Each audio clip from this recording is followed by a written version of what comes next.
శ్రీ పుణ్యలింగేశ్వర స్వామి క్షేత్రం భక్తులతో కిటకిటలాడింది.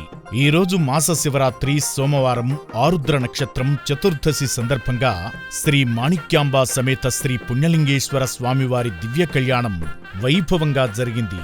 పుణ్యలింగేశ్వరుణ్ణి 12 జ్యోతిర్లింగాలను దర్శించుకున్న భక్తులు ఆలయ ప్రాంగణంలో జరిగిన ఆది దంపతుల కళ్యాణంలో పాల్గొన్నారు.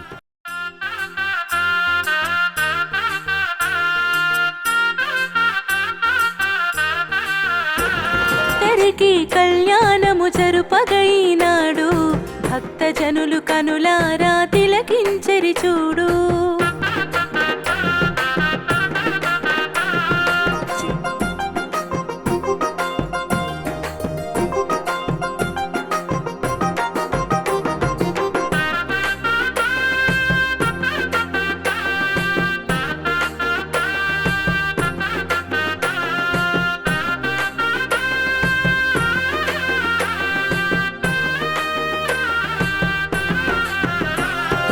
బంగారు బాసికము నుదుటన కట్టి ఇరువురు సింగారముతో నిలువుల మురిసి, మాంగళ్య ధారణ శుభ లగ్నము జరిగి, మమ జీవన శ్రావణ రాగాలు మ్రోగే. దివి నుంచి దేవతలు కురిపించగ దీవెన.